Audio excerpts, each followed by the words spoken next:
दिव्य विमान रुकने के बाद वहां देखा एक बड़ी सुंदर बॉडी थी, बहुत ही सुंदर बावली थी।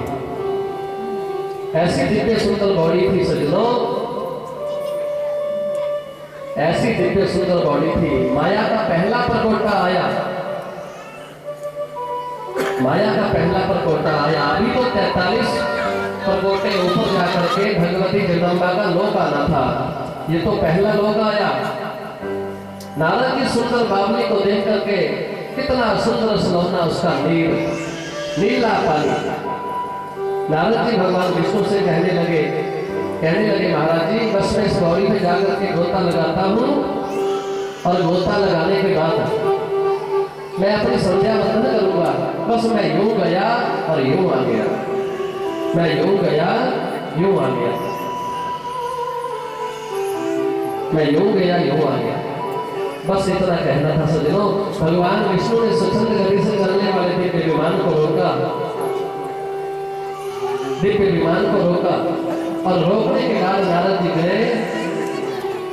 जैसे ही नारद जी जाते हैं, सामने बॉडी बड़ी सुंदर है। बैठ जाओ माता जी, बैठ जाओ। बोलिए वागे बिहारी लाल की। आप बड़े भाग्यशाली हैं। देखो कितना सुंदर सत्संग चल रहा है, भगवान की कथा चल रही है और संत भगवान अपना रूप धारण करके इस कथा को पावन करने के लिए आए। तो सजनों जहाँ संत का पदार्पण हो जाता है, जहाँ पर संत भगवान पहुंच जाते हैं, वहाँ की सारी धरती में दिक्कत आ जाती है। भगवान कहते हैं जहाँ मेरी एक कथा हो जाती है, मैं उस घर को, उस जगह को छोड़ करके कभी नहीं जाता, हमेशा याद रखता हूँ कि मुझे यहाँ बुलाया गया था। इसी तरह से सजनों संत जो होते हैं ये चलते फिरते तीर्थ होते हैं, तीर्थ। इनके चरणों की रज को यदि आप मस्तक पर लगाते हैं तो आपको चंदन का तिलक लगाने की जरूरत नहीं है। यदि इनके चरणों की रज को पानी में घोल करके स्नान करते हैं तो गंगा जल के बराबर फल मिलता है, और उसी को यदि आप पीते हैं तो वो ऐसे लगता है जैसे संगम का पानी हो, समुद्र का जल हो, कुंभ का जल हो। और संत तो सजनों चलते फिरते तीर्थ होते हैं, तीर्थ। ये शाश्वत कल्प वृक्ष को माना गया है। इसलिए जो भी इस भावना को लेकर के संतों के पास जाते हैं और भागवत की कथा में जाते हैं, उनकी मेरे गोविंद प्रत्येक मनोकामनाओं को परिपूर्ण करते हैं। क्यों? क्योंकि मेरे गोविंद जो है वो आपका काम यदुपति है। वेद में मंत्र आता है श्री सेवन सुंदरी तत्पराणाम भोगस्य मोक्षस्य करस्ते। भगवान भोग भी देते हैं और भगवान मोक्ष भी देते हैं। भोग इसलिए देते हैं क्योंकि मेरे गोविंद की जो कथा है वो लक्ष्मी से युक्त कथा है, इसलिए सबको भोग मिलते हैं। भोग मतलब हीरे मोती ज्वाला। जिन ढूंढिया दिल पाया गहरे पानी पैठ, मैं बाबरी डूबन डरी रही किनारे बैठ। सजनों मर के ही मुरब्बा मिलता है, जीते जी किसी को मुरब्बा नहीं मिलता। मुरब्बा जानते हो कितना बढ़िया होता है? प्रेम से बोलो, जोर से बोलो, पिछले भी बोलो। ठीक है। प्रिय श्रोताओं, श्रोते भगवान कथा में वर्णन करते हैं। राजन नारद जी गए, जैसे बॉडी में जाके स्नान करने के लिए छलांग लगाई, ना तो वहां भगवान विष्णु का दिव्य विमान रहा, ना वहां पर भगवान विष्णु रहे। भगवान ने माया का विस्तार कर दिया, पहला लोक माया का आया। जैसे माया का पहला लोक आया, वहां पर सुंदर एक बगीचा बन गया, चारों तरफ सुगंधित कलियां फैल गई, मंद सुगंध समीर चलने लगी। नारद जी गए थे पुरुष बन करके, जैसे पौड़ी से बाहर स्नान करके निकले, नारद नारदी बन गए। क्या बन गए? नारदी बन गए। गए तो थे पुरुष बन करके, जब बाहर निकले औरत बन गए। कितने सुंदर सुलौने लंबे लंबे बाल सोने की तरह चमकते। वाह, मैं कितनी सुंदर हूँ, क्या बात है।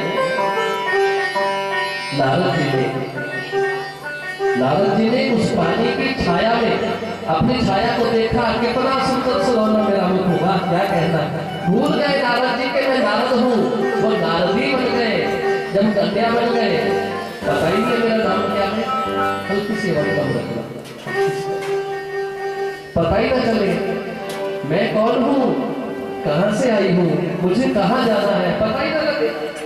एक बात ध्यान से सुनना, पैदा होने से पहले हम कहां थे किसी को पता नहीं है। मरने के बाद कौन कहां जाता है इस बात का भी किसी को पता नहीं है। सजनो, दिल लेके दिलदार चले, दिल का दामन मीर चले, जब आवे तकदीर अलाही फेर नहीं तदबीर चले। लाखों के ऊपर करम जिन्हों की, हुक्म जिहवा से फरमाते, कहो जी कोई बताओ हमको किसने देखे हैं जाते। अजब तमाचा मुख पर मारा, दो नैनों से जीर चले, जब आवे तकदीर अलाही फेर नहीं तदबीर चले।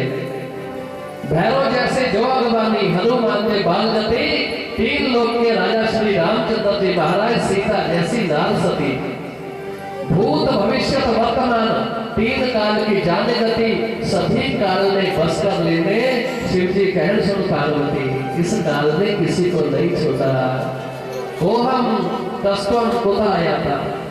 एक बात बताओ प्रिय श्रोताओ, आप बहुत अच्छे श्रोता हैं, बहुत प्यार से आप लोग कथा सुनते हैं। पहले मुर्गी बनी के अंदर, पहले मुर्गी बनी के अंदर, पहले बीज बना या पौधा?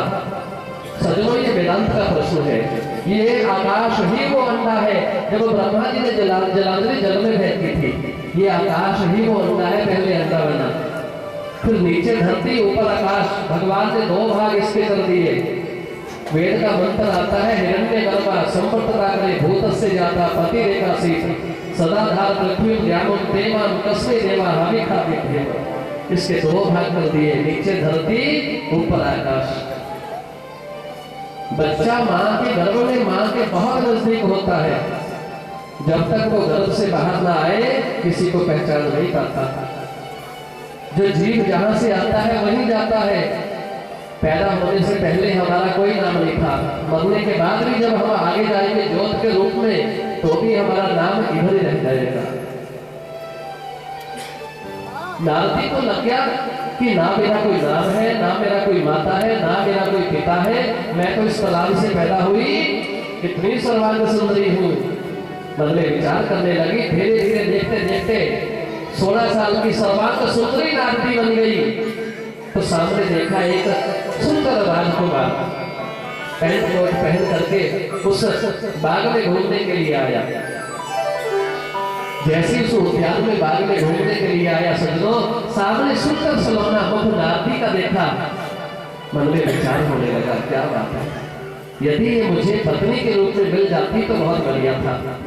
नौजवान पुरुष, नौजवान कन्या एक आकर्षण का केंद्र होता है।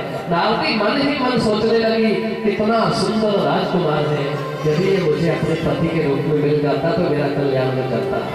मन में विचार करने लगी, पर साहस ना होवे कुछ बोलने का, कुछ साहस ना होवे। सामने से राजकुमार आए, एक दूसरे को देख करके धीमा धीमा हल्का हल्का हंसने लगे, मुस्कुराने लगे आपस में एक दूसरे को देख करके। फिर राजा साहब उन्होंने थोड़ी सी हिम्मत की, कहने लगे, देवी तेरा नाम क्या है, तेरा नाम क्या है? कहने लगी, मुझे पता ही नहीं, मेरा नाम क्या है, मुझे पता ही नहीं। तेरे माता पिता कौन है? कहने लगी, मुझे पता ही नहीं। बच्चा भी पेट वाली बॉडी से पैदा होता है, माँ को चाहे बुखार 102 डिग्री है, बच्चे को कभी बुखार नहीं होता। क्यों? परमात्मा ने पेट के अंदर माता के गर्भ में पानी का लेवल एक ऐसा बनाया होता है जिसको न सर्दी लगती है न गर्मी लगती है। ध्यान से सुनना, परमात्मा पानी से पैदा करता है, सारे संसार में जीव घूमता है। जो पानी से पैदा करता है वो रक्षा भी हमारी वही करता है। गर्भ में था जब, तब कोई खुराक था पहुंचाने वाला, दांत ना थे तब दूध था पिलाने वाला, तेरे वास्ते भरे भंडार, जन्म से पहले ही तैयार, ऐसा सच्चा करतार और कौन हो सकता है? कम बा दयालु स्वर्णम देव, उनसे बड़ा दयालु, उनसे बड़ा कृपालु कौन हो सकता है? सजनों, ये मेरे गोविंद ही तो है जो सारे संसार को पैदा भी करते हैं, सारे संसार का लालन पालन भी करते हैं और सारे संसार का संहार भी करते हैं, सारे संसार का संहार भी करते हैं। प्रिय श्रोताओं, मुझे पता ही नहीं मेरा नाम क्या है, मेरे माता पिता कौन है, मुझे तो ये भी नहीं पता। महाराज जी, मैं तो बॉडी से पैदा हुई, मैं तो बॉडी से पैदा हुई। एक बात बताओ देवी, तू क्या चाहती है? चुपचाप उंगली दांतों तले दबाई, धीमी धीमी अंदर से मुस्कुराहट आने लगी।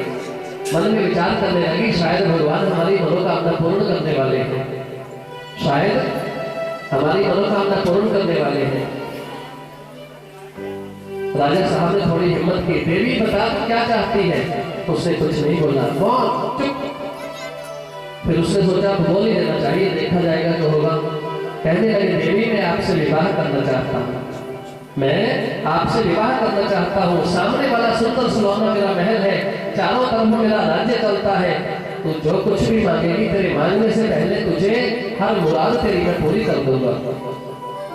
नारदी कहने लगी, महाराज जी मैं भी तो यही सोच रही थी, आप जैसा सुंदर राजकुमार मुझे मिल जाए, हमारा कल्याण हो जाए।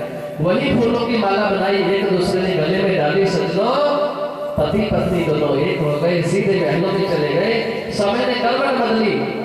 सुखदेव भगवान कथा में वर्णन करते हैं, राजन 1 वर्ष व्यतीत हुआ, नारदी के घर में एक पुत्र पैदा हो गया। क्या हुआ? एक पुत्र पैदा हो गया। अपने बेटे को देखे, बिल्कुल अपने पापा पे गया है, हाथ मेरे पे गए हैं। अगर बेटा कहीं कपूत निकल जाए, चोरियां करने लग जाए, ये पता नहीं किस पे गया है। पहले कहते हैं ये मेरे पे है, ये मेरे पे है, ये ताऊ जी पे गया, ये चाचू जी पे गया, ये नानू जी पे गया। अगर कहीं उल्टे काम करने लग जाए, ये तो पता नहीं पागल किस पे गया है। हमारे पे तो है ही नहीं, बिल्कुल भी। समय ने करवट बदली, एक पुत्र पैदा हो गया। दूसरे साल दूसरा पुत्र, तीसरे साल तीसरा पुत्र। समय ने करवट बदली। सजनों, 12 वर्षों में नारदी के 12 पुत्र हो गए। कितने पुत्र हो गए?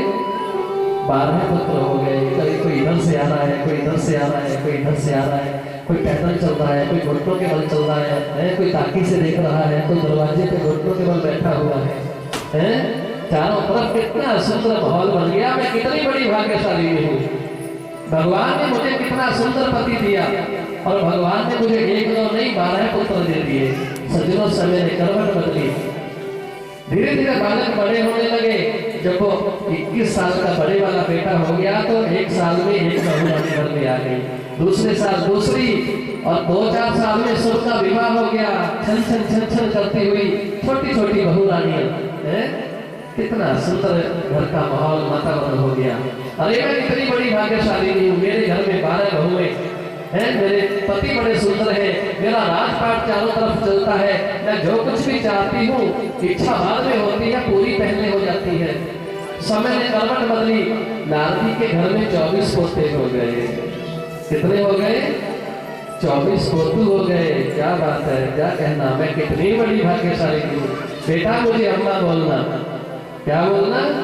माता नहीं बोलना, अम्मा बोलना। बोलो अम्मा। प्रिय श्रोताओं, अपने बच्चों से अम्मा बुलाया करो।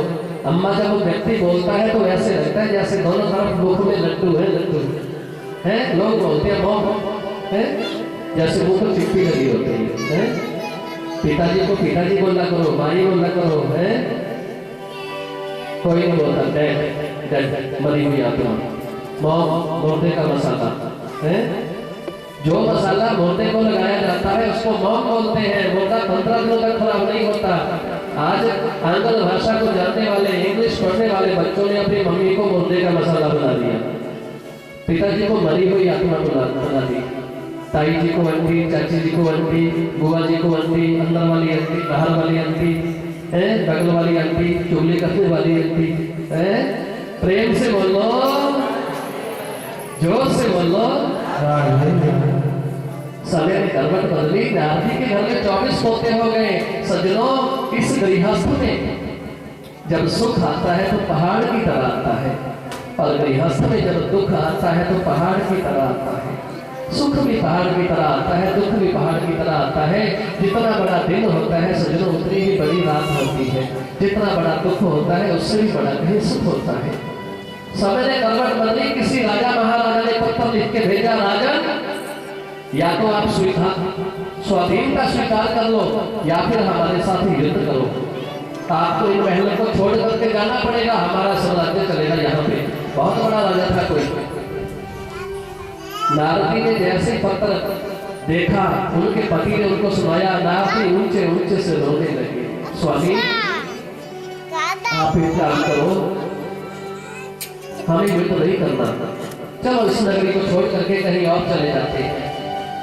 राजा साहब कहने लगे, हम क्षत्रिय हैं, क्षत्रिय, हम रण से और वन से पीछे नहीं रहते, हम तो युद्ध करेंगे, युद्ध करेंगे। नारदी के 12 पुत्र छाती पर हाथ रख के बोलने लगे, हम युद्ध के लिए जाएंगे माते, बीच में बाधा मत बनो। नारदी के 24 पोते कहने लगे, नहीं मां, हम युद्ध करेंगे। नारदी की किसी ने नहीं सुनी। जब नारदी की किसी ने नहीं सुनी सजनों, भाव विभोर होकर के सुनते भगवान कथा में वर्णन करते हैं। राजन, नारदी का पति 12 पुत्र 24 पोते रथारूढ़ होकर के सारी सेना को साथ लेकर के गए। अभी गए हुए 2 घंटे भी नहीं हुए थे सजनों, सूचना आ गई, लाश आराम से आंगन में गिर गई। आगे नारदी का पति युद्ध में मारा गया। नारदी